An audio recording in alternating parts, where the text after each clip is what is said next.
15.2 Types of Presentation Aids. As we saw in the case of the orientation presentation at the Organic Farming Conference, using presentation aids can be risky. However, with a little forethought and adequate practice, you can choose presentation aids that enhance your message and boost your professional appearance in front of an audience. One principle to keep in mind is to use only as many presentation aids as necessary to present your message or to fulfill your classroom assignment. Although the maxim less is more may sound like a cliche, it really does apply in this instance.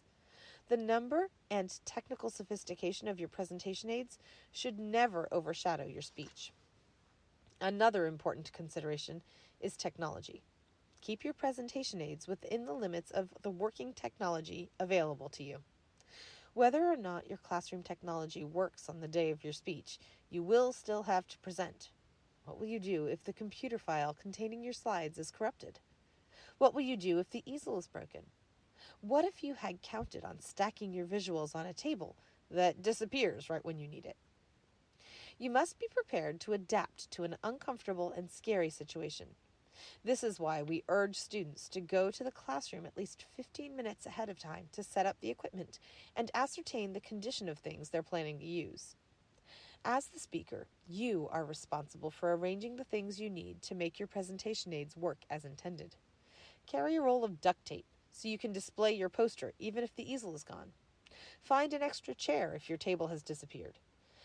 Test the computer setup and have an alternative plan prepared in case there's some glitch that prevents your computer-based presentation aids from being unstable. The more sophisticated the equipment is, the more you should be prepared with an alternative, even in a smart classroom. More important than the method of delivery is the audience's ability to see and understand the presentation aid. It must deliver clear information, and it must not distract from the message. Avoid overly elaborate presentation aids because they can distract the audience's attention from your message. Instead, simplify as much as possible, emphasizing the information that you want your audience to understand. Another thing to remember is that presentation aids do not speak for themselves.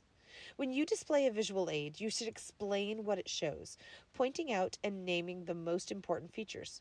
If you use an audio aid, such as a musical excerpt, you need to tell your audience what to listen for. Similarly, if you use a video clip, it is up to you as the speaker to point out the characteristics in the video that support the point you are making. Although there may be useful presentation tools, you should not attempt to use every one of these tools in a single speech. Your presentation aids should be designed to look like a coherent set. For instance, if you decide to use 3 slides and a poster, all 4 of these visual aids should make use of the same type of font and basic design. Now that we've explored some basic hints for preparing visual aids, let's look at the most common types of visual aids: charts, graphs, representations, objects or models, and people. Charts. A chart is commonly defined as a graphical representation of data, often numerical, or a sketch representing an ordered process. Whether you create your charts or do research to find charts that already exist, it is important for them to exactly match the specific purpose in your speech. And you can see in figure 15.6 2 charts related to acupuncture. Although both charts are good, they're not equal. One chart might be useful in a speech about the history and development of acupuncture, while the other chart would be more useful for showing the locations of meridians, or the lines along which energy is thought to flow, and the acupuncture points. In the rest of this section, we're going to explore 3 common types of charts: statistical charts, sequence of steps charts, and decision trees. Statistical charts.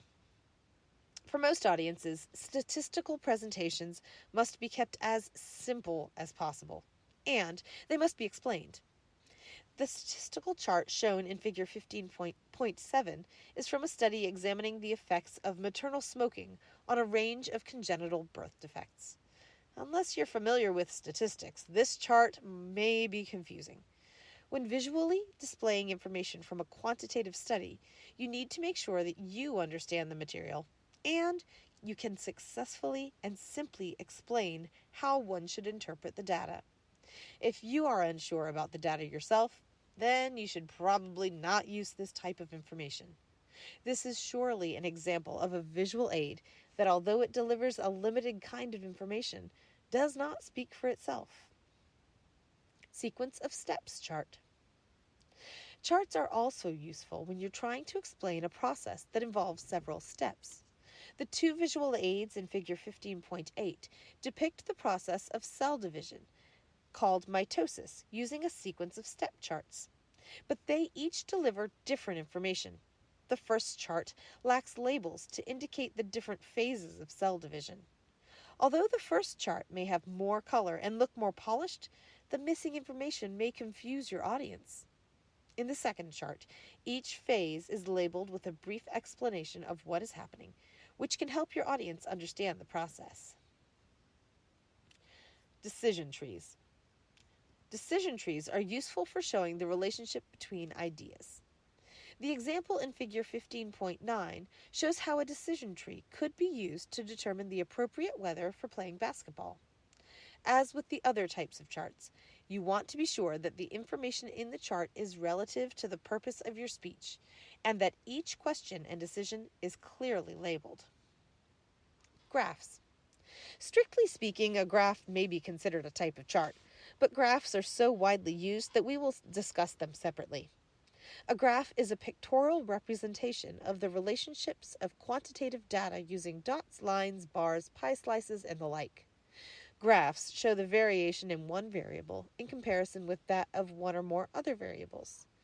Where a statistical chart may report the mean ages of individuals entering college, a graph would show how the mean age changes over time.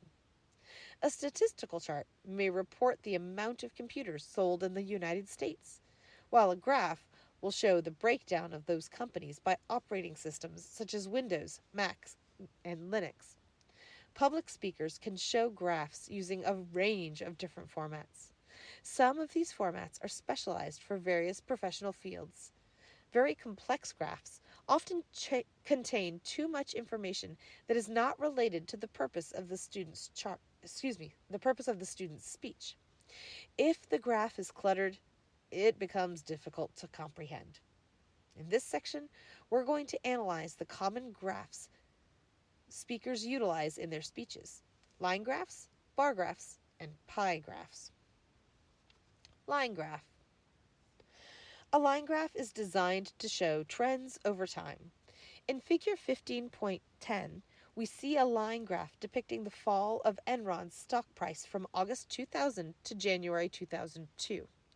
Notice that although it has some steep rises, the line has an overall downward trend, clearly depicting the plummeting of Enron's stock price. Showing such a line graph helps the audience see the relationship between the numbers, and audiences can understand the information by seeing the graph much more easily than they could if the speaker had just read the numbers aloud. Bar graph. Bar graphs are useful for showing the differences between quantities. They can be used for population demographics, fuel costs, math ability in different grades, and many other kinds of data. The graph in Figure 15.11 is well designed. It is relatively simple and is carefully labeled, making it easy for you to guide your audience through the quantities of each type of death. The bar graph is designed to show you the difference between natural deaths and homicides across various age groups. When you look at the data, the first grouping clearly shows that 18 to 24-year-olds are more likely to die because of a homicide than any other age group. The graph in Figure 15.12 is a complicated bar graph depicting the disparity between the haves and the have-nots within the United States. On the left-hand side of the graph, you can see that the top 20% of people within the United States account for 84.7% of all the wealth and 50.1% of all the income. On the other hand, those in the bottom 40% account for only 0.2% of the wealth, and 12.1% of the actual income. While the graph is very well designed, it presents a great deal of information. In a written publication, readers will have time to sit and analyze the graph. But in a speaking situation, audience members need to be able to understand the information in a graph very quickly. For that reason, this graph is probably not as effective for speeches as the one in Figure 15.11. Pie graph. Pie graphs should be simplified as much as possible without eliminating important information. As with other graphs, the sections of the pie need to be plotted proportionally. In the pie graph shown in Figure 15.13, we see a clear and proportional chart that has been color-coded. Color coding is useful when it is difficult to fit the explanations in the actual sections of the graph. In that case, you need to include a legend or key to indicate what the colors in the graph mean.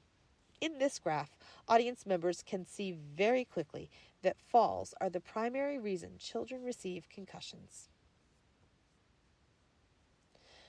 The pie graph in Figure 15.14 is jumbled, illegible, confusing, and overwhelming in every way. The use of color coding doesn't help. Overall, this graph simply contains too much information and is more likely to confuse an audience than to help them understand something. Representations. In the world of presentation aids, representations is the word used to classify a group of aids designed to represent real processes or objects. Often, speakers want to visually demonstrate something that they cannot physically bring with them to the speech. Maybe you're giving a speech on the human brain, and you just don't have access to a cadaver brain. Instead of bringing a real brain, you could use a picture of a brain, or an image that represents the human brain. In this section, we're going to explore 4 common representations: diagrams, maps, photographs, and video or recordings. Diagrams. Diagrams are drawings or sketches that outline and explain the parts of an object, process, or phenomenon that cannot be readily seen. Like graphs, diagrams can be considered a type of chart, as in the case of organization charts and process flow charts. When you use a diagram, be sure to explain each part of the phenomenon, paying special attention to the elements that are complicated or prone to misunderstanding. In the example shown in Figure 15.15, you might wish to highlight that the light stimulus is reversed when it is processed through the brain, or that the optic nerve is not a single stalk as many people think. Maps. Maps are extremely useful if the information is clear and limited. There are all kinds of maps, including population, weather, ocean currents, political, and economic maps, but you should be able to find the right kind for your purpose of your speech. Choose a map that emphasizes the information you need to deliver. The map shown in Figure 15.16 is simple, showing clearly the geographic location of Nigeria. This can become extremely valuable for some audiences who might not be able to name and locate countries on the continent of Africa. Figure 15.17 is a map of the state of Rhode Island, and it emphasizes the complicated configuration of islands and waterways that characterize this state's geography. Although the map does not list the names of the islands, it is helpful in orienting the audience to the direction and distance of the islands to the other geographic features, such as the city of Providence and the Atlantic Ocean. Photographs and drawings. Sometimes a photograph or drawing is the best way to show an unfamiliar but important detail. Figure 15.8 is a photograph of a wigwam. A wigwam was a living dwelling used by Native Americans in the Northeast. In this photograph, you can see the curved birch bark exterior, which makes this dwelling ideal for a variety of weather conditions. The photograph of the tall ship in Figure 15.19 emphasizes the sheer amount and complexity of the ship's rigging. video, or audio recordings. Another useful type of presentation aid is a video or audio recording. Whether it is a short video from a website such as YouTube or Vimeo, a segment from a song, or a piece of a podcast, a well-chosen video or audio recording may be a good choice to enhance your speech. Imagine, for example, that you are giving a speech on how lap band surgeries could help people lose weight. One of the sections of your speech could explain how the lap band works, so you could easily show the following 43-second video to demonstrate the medical part of the surgery. Maybe you want to include a recording of a real patient explaining why he or she decided to get the lap band. Then you could include a podcast like this one linked from the Medical University of South Carolina. There is one major caveat to using audio and video clips during a speech. Do not forget that they are supposed to be aids to your speech, not the speech itself. In addition, be sure to avoid these 3 mistakes that speakers often make when using audio and video clips. Avoid choosing clips that are too long for the overall length of the speech. If you're giving a 5-minute speech, then any audio or video clip that you use should be under 30 seconds in length. 2. Don't fail to practice with the audio or video equipment prior to speaking. If you are unfamiliar with the equipment, you will look foolish trying to figure out how it works. This fiddling around will not only take your audience out of your speech, but it will also have a negative impact on your credibility. 3. Don't fail to cue the clip to the appropriate place prior to beginning your speech. We cannot tell you the number of times we've seen students spend valuable speech time trying to find a clip on YouTube or a DVD. You need to make sure that your clip is ready to go before you start speaking. Objects or models. Objects and models are another form of presentation aid that can be very helpful in getting your audience to understand your message. Objects refer to anything you could hold up and talk about during your speech. If you are talking about the importance of not using plastic water bottles, you might hold up a plastic water bottle and a stainless steel water bottle as examples. If you are talking about the percussion family of musical instruments, and you own and can play several different percussion instruments, you can show your audience in person what they look like and how they sound. Models, on the other hand, are recreations of physical objects that you cannot have readily available with you during your speech. If you are giving a speech on heart murmurs, you may be able to show how heart murmurs work by holding up a model of the human heart. People and animals. The next category of presentation aids are people and animals.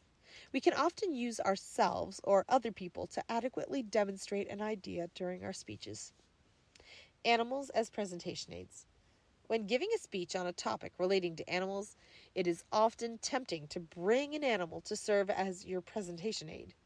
While this can sometimes add a very engaging dimension to the speech, it carries some serious risks that you need to consider.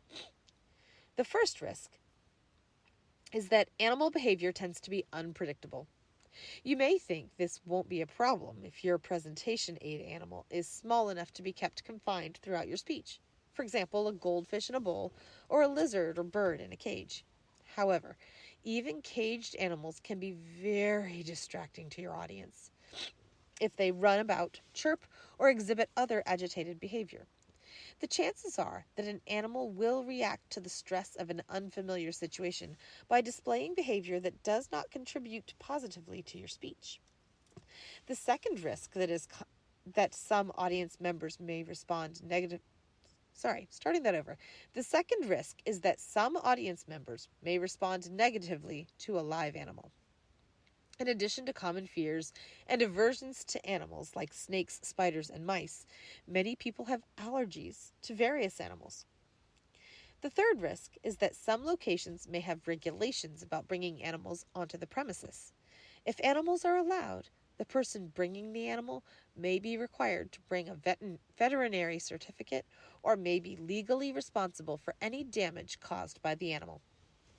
For these reasons, before you decide to use an animal as a presentation aid, ask yourself if you can make your point equally well with a picture, model, diagram, or other representation of the animal in question. Speaker as presentation aid. Speakers can often use their own bodies to demonstrate facets of a speech. If your speech is about ballroom dancing or ballet, you might use your body to demonstrate the basic moves in the cha-cha or the 5 basic ballet positions.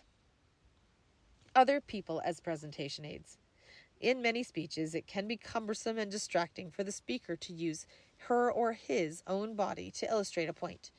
In such cases, the best solution is to ask someone else to serve as your presentation aid. You should arrange ahead of time for a person or persons to be an effective aid. Do not assume that an audience member will volunteer on the spot. If you plan to demonstrate how to immobilize a broken bone, your volunteer must know ahead of time that you will touch him or her as much as necessary to splint their foot. You must also make certain that they will arrive dressed presentably and that they will not draw attention away from your message through their appearance or behavior. The transaction between you and your human presentation aid must be appropriate, especially if you're going to demonstrate something like a dance step. Use your absolute best judgment about behavior and make sure that your human presentation aids understanding this dimension of the task. Reading that whole sentence again. Sorry, guys. Use your absolute best judgment about behavior and make sure that your human presentation aid understands this dimension of the task. Key takeaways. Various types of charts can aid audience in understanding of a speaker's message. Statistical charts can help audiences see and interpret numerical information.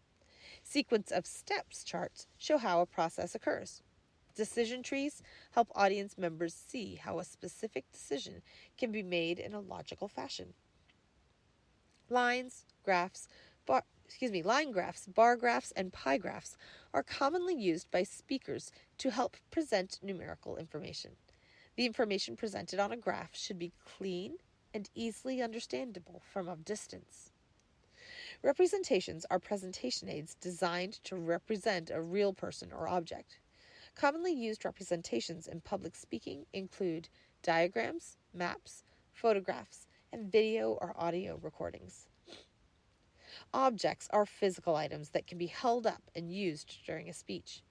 Models, on the other hand, refer to tangible items that can be held during a speech, but are not the actual object, but rather a facsimile of it. Speakers will often use their own bodies or the bodies of other people to help them illustrate a part of a speech. When using another person, it's very important to coach that person prior to the speech to ensure that he or she will not upstage the speaker. Using animals as presentation aids is generally not recommended.